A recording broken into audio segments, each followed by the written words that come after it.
Pascale Musso, bonsoir. Bonsoir. Alors, vous êtes médecin en soins palliatifs depuis de nombreuses années, depuis l'époque des pionniers, mais vous êtes également formé en douleurs chroniques et puis titulaire d'un master de philo. Merci beaucoup d'être avec nous ce soir comme témoin. Avant notre entretien, on va regarder ensemble 2 courtes vidéos qui ont été faites par la SFAP, la Société française d'accompagnement et de soins palliatifs, avec des dessins de l'homme étoilé, infirmier et dessinateur, l'une sur le point de vue du patient et l'autre sur le point de vue du soignant.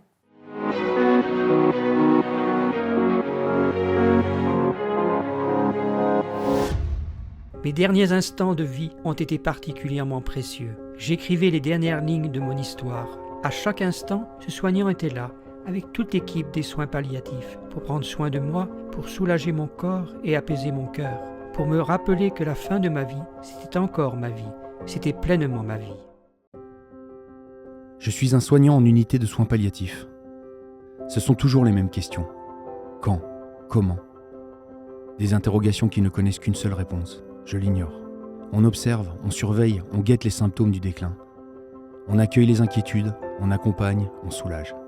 Et on continue de célébrer la vie, toujours, dans les moindres détails. Une blague amusante, un air de musique, un soin relaxant, un petit café et une madeleine, une partie de Scrabble ou un tour dans la cour. On parle de la vie, de ce qu'elle a été, de ce qu'elle est à présent et de ce qu'elle sera ensuite. On nourrit la fragile relation de confiance entre les 2 étrangers que nous sommes. Il compte sur moi, et si je ne peux rien lui garantir, je peux au moins lui promettre que je serai là, toujours. Une main tendue, une main qui soutient, réconforte, caresse, console et soulage. Ensemble, nous cheminerons à travers les paradoxes de ces derniers instants de vie. Ces moments où il désirera vivre plus que jamais. Ces instants où il se sentira prêt à accueillir la mort. Les soins palliatifs, une médecine qui accompagne la vie avec la maladie et permet à chacun de partir sereinement, sans souffrir, entouré des gens qu'il aime. Plus d'infos sur osonsvivre.fr.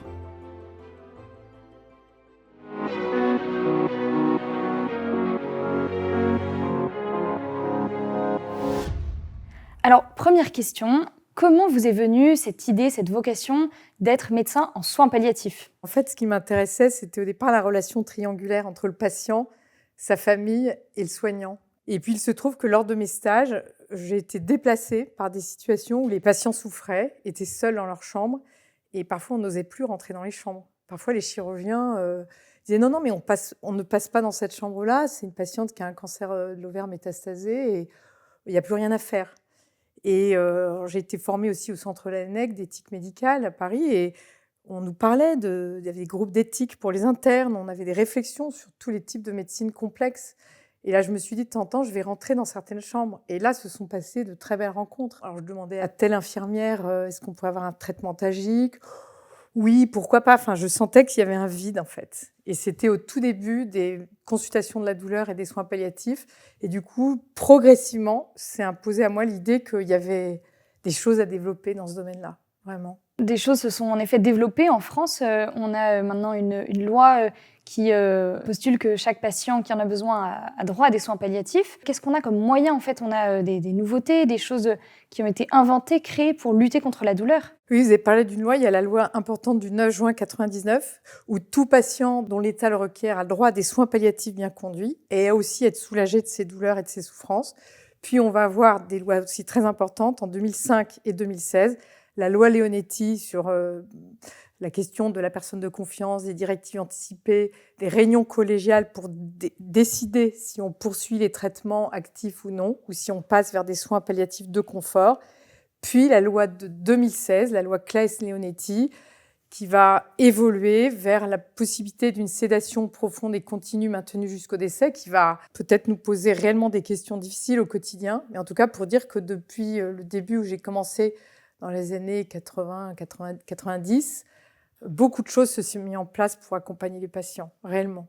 Donc aujourd'hui, on sait soulager la douleur. Aujourd'hui, on sait soulager la douleur. On est beaucoup plus à l'aise sur les échelles, sur les échelles de qualité de vie, sur les échelles de douleur. Les médicaments ont progressé. Aujourd'hui, par exemple, on fait des rotations d'opiacés, des rotations de morphine. Par exemple, on commence avec une morphine classique, puis on peut donner d'autres molécules. Il y a des patchs, il y a des pompes à morphine. On peut vraiment... ce qu'on appelle rotation, c'est qu'on peut faire tourner les médicaments afin de trouver le moins d'effets secondaires, de donner le moins d'effets secondaires possible, de mieux soulager le patient. On a aussi des blocs anesthésiques, des blocs locaux régionaux. On a vraiment de plus en plus de possibilités et elles sont mieux enseignées. Donc oui, le traitement de la douleur, c'est essentiel. Aujourd'hui, on ne doit pas laisser quelqu'un souffrir atrocement parce qu'on ne peut plus penser. On veut que tout s'arrête lorsqu'on souffre atrocement. Et les patients qui sont atteints de maladies graves disent que tout s'arrête. À ce moment-là, endormez-moi. Donc, la question du médecin en soins palliatifs, avec les infirmières et les équipes soignantes, c'est de trouver la plus petite dose qui soulage au mieux, sans trop l'endormir et en laissant, si possible, ses capacités. Aujourd'hui, il y a peu de douleurs rebelles, de douleurs physiques. C'est-à-dire que la douleur physique, c'est quelque chose qui touche le corps, qui est dans un point précis. Il peut y avoir plusieurs types de douleurs et elle peut s'accompagner, bien sûr, de symptômes, des constipations, des grattages, des étouffements, des angoisses. Donc ça, la douleur physique et les symptômes physiques, on s'est formé et on doit former nos jeunes médecins et les jeunes soignants à cette approche-là et au soulagement. C'est la première des choses à faire en soins palliatifs. Mais les soins palliatifs, évidemment, prennent en compte la personne dans son intégralité. Donc, il y a la douleur physique et puis ce qu'on appelle la souffrance qui l'englobe. Comment est-ce que vous y répondez ? Et c'est ce chapitre qui est très important en soins palliatifs. Parce que parfois, quelqu'un souffre encore et en fait, c'est la famille qui souffre ou qui n'a pas dit au revoir à son proche. Et je me rappelle d'une dame qui disait « Mais enfin, notre mère souffre encore malgré les centres de la douleur, l'équipe de soins palliatifs est venue. » Et en fait, elle était soulagée, cette dame. Et c'est sa fille qui souffrait de perdre sa mère, ou elle souffrait que son frère n'était pas encore venu lui dire au revoir. Donc en fait, la souffrance existentielle, c'est tout ce qu'on a besoin d'accomplir avant de lâcher prise et de partir. Et ça, c'est un chapitre énorme en soins palliatifs. J'ai parlé tout à l'heure de la relation triangulaire. On ne peut pas accompagner un patient sans faire attention aux survivants, ceux qui vont rester. En fait, on passe plus de temps, en tout cas en tant que médecin. L'infirmière s'occupe beaucoup du corps du malade. L'aide-soignante touche le corps, fait les toilettes et c'est extrêmement précieux, ainsi que les auxiliaires de vie, que les kinés, que la psychologue. Mais le médecin doit aussi poser des paroles pour la famille qui a des questions. Ça va durer combien de temps ? Est-ce qu'il sera là encore à Noël ou à Pâques ? Est-ce qu'on va l'endormir ou pas ? Donc, il y a des questions. Et la temporalité est quelque chose de capital en soins palliatifs. Parfois, si le patient a plusieurs enfants, ils peuvent être dans des temporalités extrêmement différentes. Donc, il y en a un qui dit « C'est bon, j'ai dit au revoir à mon père, il faut que je retourne travailler à Marseille. Docteur, quand est-ce que ça s'arrête ?» Et puis l'autre qui dit « Mais j'ai encore tellement de choses à lui dire. Est-ce que vous pourriez le prolonger un peu ?» Donc, en fait, nous avons des questions qui sont très différentes. Et ça, ce chapitre, il est énorme. C'est-à-dire qu'on passe beaucoup plus de temps sur la dynamique familiale que ne peuvent en passer, par exemple, des cancérologues ou des médecins neurologues, par exemple. Vous avez parlé aussi de l'endormissement, la sédation. Est-ce qu'il y a des cas où peut-être vous endormez pas le patient pour qu'il puisse vivre des choses ? Oui, alors la question de la sédation, c'est une question importante. Les gens croient que sédation, c'est endormir et il ne se réveillera pas. Ça, c'est ce que la loi de 2016 permet, la sédation profonde et continue, maintenue jusqu'au décès. Si le patient a une maladie incurable, très grave, donc avec une espérance de vie courte, s'il souffre atrocement, ou en tout cas de manière intolérable pour lui, lui pense que sa souffrance est trop importante, et que tous les moyens ont été entrepris pour le soulager. Tous les moyens, ça veut dire un médecin douleur ou soins palliatifs, une équipe attentive, des soins adéquats, qu'il n'y ait pas un escar qui soit malodorant et très gênant à vivre. Ça veut dire tous les moyens mis en place, y compris psychologiques, voire bénévoles et kinés. Et si le patient, malgré tout ça, réellement réclame à être endormi, parce que dès qu'il se réveille, il souffre trop, alors on peut faire une sédation. Mais il faut rappeler qu'il y a 10 types de sédation. Des sédations courtes, proportionnées. Par exemple, quelqu'un qui risque de saigner. Si quelqu'un saigne, on peut l'endormir, le temps de faire un pansement et de voir que son saignement s'arrête. Soit il ne saigne plus et on poursuit les soins, soit il va mourir de cette grave hémorragie, mais il va mourir, si possible, apaisé ou endormi. Quoique, si le patient dit « ne m'endormez pas », on a eu ce cas-là un jour, il faut le respecter. S'il veut mourir réveillé, en prenant la main de sa fille ou de son fils, c'est son choix. Il faut faire toujours attention à ne pas projeter sur le patient ce qu'on aimerait pour nous-mêmes. C'est du cas par cas. Il n'y a pas une recette avec telle sédation pour les malades. Il y a vraiment... Alors, il y a plusieurs types de sédation. Une sédation courte et proportionnée. Par exemple, un soin très, très douloureux peut être fait sous un masque de protoxyde d'azote ou sous une petite sédation très très courte. Et la sédation profonde, ça n'est qu'un type de sédation que moi je pense fait rarement. Après, on va dire que selon la sensibilité de l'équipe de soins palliatifs et la demande de la famille, on s'adapte. Mais c'est une grave question. C'est-à-dire qu'endormir quelqu'un, c'est le priver de son regard, de sa parole. Alors même si le toucher reste jusqu'au bout, je dis souvent aux familles, « Ah mais docteur, il sent rien, je vois pas l'intérêt, c'est devenu une plante. » Enfin, il y a des personnes qui ont des mots comme ça. C'est-à-dire, touchez-le, approchez-vous.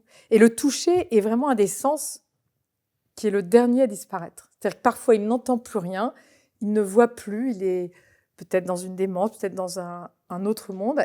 Il sent, il a une perception émotionnelle de ce qui se passe dans la pièce.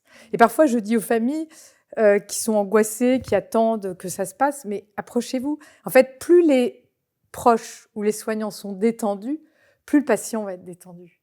Il y a vraiment, le patient a une intelligence émotionnelle, il sent la tonalité de ce qu'on a à l'intérieur de nous. Donc, c'est pour ça que la question, bien sûr, la douleur doit être notre premier axe d'approche, mais ensuite, il y a le vécu intérieur de chacun. Et du coup, la sédation, en fait, souvent, si on accompagne les gens et qu'on soulage symptôme après symptôme, un étouffement, une douleur, un escarre, une constipation, une angoisse, un trouble du sommeil, le patient est plus calme normalement. Il est moins douloureux dans son corps. Et c'est vrai que le mot « je souffre » est le même pour dire « j'ai mal » ou « je souffre de manière existentielle ». Alors à nous de démêler, c'est quoi cette souffrance en fait ? Comme une pelote de laine emmêlée, commençons par chercher un des bouts et délicatement, si vous tirez dessus, ça va aggraver le problème en fait. Votre pelote va être de plus en plus serrée. Et donc essayons de sortir un fil d'une certaine couleur, puis une autre couleur, et nous allons voir que petit à petit, et en équipe bien sûr, on va essayer d'arriver sur plusieurs axes. Et la douleur est toujours mêlée à des types de souffrances. Une souffrance sociale, je perds mon boulot, je peux plus être chef de famille comme je l'étais. Une souffrance psychologique, mais pourquoi c'est pas juste ? Pourquoi moi j'ai cette maladie-là ? Une souffrance physique, bien sûr, souvent il y a et une souffrance existentielle ou voire spirituelle, c'est pourquoi ça ? Pourquoi je meurs à 50 ans en laissant 3 gamins ? C'est pas supportable. Soulageons d'abord la douleur, mais tous ces axes, parce que c'est comme les anneaux olympiques qui seraient entraînés imbriqués les uns et les autres. Donc, c'est pour ça qu'on est plusieurs métiers et qu'il faut essayer de soulager à plusieurs avec toutes ces approches-là. Et à ce moment-là, la souffrance est moins forte. Moi, je vois qu'il y a à la fois quelque chose qui se fait pas à pas, petit à petit, quand vous démêlez cette pelote de laine, et une grande créativité dont on ne se doute pas forcément quand on est proche, quand on n'est pas encore soi-même concerné, ou même si on est concerné et qu'on n'est pas pris en charge en unité de soins palliatifs ou dans une structure dédiée. Oui, vous voulez dire, on n'imagine pas tous les aspects qu'il y a derrière. Et parfois, alors il faut dire que les demandes des familles évoluent. Il y a 30 ans, les demandes des familles, c'était « docteur, il ne faut pas qu'il souffre ». Et c'est vrai que là, vous me l'avez posé cette question, la douleur, on a progressé dans l'approche de la douleur, les moyens techniques, l'hypnose, la psychologie, l'accompagnement. Donc ça, on a progressé réellement. Donc les demandes des familles, c'était « docteur, il ne faut pas qu'il souffre, je ne veux pas voir ma mère souffrir en fin de vie, c'est pas supportable ». Et c'était légitime. Aujourd'hui, la demande se déplace. Docteur, il faudrait qu'il dorme parce que c'est trop long. Nous vivons dans un temps où tout s'accélère. Or, le temps de l'agonie est un temps suspendu qui est toujours aussi lent, en fait. Sauf si, effectivement, on met des doses de médicaments intensives. Et donc, je milite pour... Les soins palliatifs résistent, en fait, à ce temps d'accélération. Et ce patient qui a besoin de dire au revoir à ses proches, il lui faut le temps de lâcher prise, le temps de mourir. Donc, cette temporalité, ce temps suspendu de l'agonie, il est extrêmement... Parfois, il n'y a pas d'agonie. Les gens meurent vite d'un symptôme aigu qu'on doit soulager. Mais parfois, ça dure un peu. Et je parlais tout à l'heure de la demande des familles, c'est pas facile pour eux de vivre ce temps-là. Et nous avons à leur apprendre à être auprès d'eux, parfois sans... Voilà, mettez-vous à côté de lui. Vous pouvez prendre une revue ou un livre. Vous n'êtes pas obligé de parler. Oui, mais elle ne me répond pas, elle ne comprend plus rien. Elle ne sait même plus qui je suis. Vous êtes là. Et puis par moment, la patiente ou le patient va ouvrir un œil. Ah, ma fille est là, je peux être tranquille. Donc en fait, c'est vraiment, on passe beaucoup de temps à apprendre aux familles à être, à exister auprès du malade. Et alors, apprenons-leur à être en fait à côté, à être dans une pure présence, j'ai envie de dire. Alors pour les familles, c'est pas toujours facile. Les patients sont pas tous dans des unités de soins palliatifs dédiées. Comment est-ce qu'on peut faire? Est-ce qu'on peut appeler nous-mêmes une équipe de soins palliatifs? Oui, bien sûr, les familles peuvent appeler pour une aide, pour le vécu de leurs proches. Ils peuvent demander aux spécialistes de cancérologie ou de neurologie, nous voudrions rencontrer une équipe d'accompagnement et de soins palliatifs, que ce soit une équipe mobile ou une HAD, une hospitalisation à domicile qui a des compétences en soins palliatifs, ou demander un séjour en unité, c'est-à-dire dans un service fixe, ou dans des lits dédiés. Il y a des hôpitaux qui ont des lits dédiés où il y a une démarche palliative avec des référents formés, un lien avec l'équipe mobile. Mais parfois, les familles nous disent « mais on aurait voulu vous rencontrer plus tôt, on ne le savait pas ». Et souvent, on pense les soins palliatifs trop tard, comme si c'était vraiment lorsque tout a échoué, les chimios, les rayons, la chirurgie, alors on appelle les soins palliatifs. Or, je voudrais dire qu'on peut le faire plus précocement et que l'équipe mobile vise à une démarche palliative plus en amont. Et plus on fait une démarche progressive, plus la famille peut avoir deux versants. Un versant curatif d'action et de soins actifs médicaux et en même temps des soins d'accompagnement. Et on a une très belle étude qui a montré aussi que dans le cancer du poumon, qui est pourtant un cancer grave, lorsqu'on fait une approche de soins de support, donc de soins palliatifs précoces, on a une amélioration de la qualité de vie, c'est notre métier de soulager, et une augmentation de la durée de vie. Alors, pour conclure cet entretien, j'aimerais vous demander, après toutes ces années auprès de patients en soins palliatifs, qu'est-ce qu'ils vous ont appris? Qu'est-ce que ces accompagnements vous ont appris? Est-ce qu'ils ont fait changer votre regard sur le vieillissement, la mort, la fin de vie? C'est vrai que ça éprouve, accompagner l'autre me touche, m'éprouve, et en même temps me fait rendre compte de la préciosité de la vie. Un jour, en sortant de l'hôpital, sur mon vélo, ça glissait, il pleuvait, il faisait noir, j'avais pas de lumière. Je me suis dit, mais tu te mets en danger, tu n'as pas le droit. Alors qu'un de tes patients qui a 28 ans, donc ton âge, meurt d'une maladie très grave qu'on ne sait pas guérir. Donc la question de la vie est précieuse. Et en même temps, toutes ces années de fragilité, de traversée. En fait, on traverse ensemble et il y a des choses magnifiques qui peuvent se dérouler. C'est-à-dire que j'ai souvenir aussi de cas où une fille qui était en rupture totale avec sa mère, j'ai tout fait pour l'appeler. J'ai dit, donnez-moi le numéro de son employeur, son téléphone, etc. On ne savait pas comment la joindre. Et elle est revenue un jour. Elle a toqué à la porte de sa chambre lorsque j'étais dans la chambre. Et il y a eu des retrouvailles, et avec des moments intenses pour la famille. Donc en fait, ça m'apprend que les liens, parfois, ils sont rompus et nous pouvons être des médiateurs. Et ça, ces liens qui sont vécus, les familles nous remercient énormément parce qu'ils disent, vous ne pouvez pas vous savoir combien ce moment a été riche pour moi.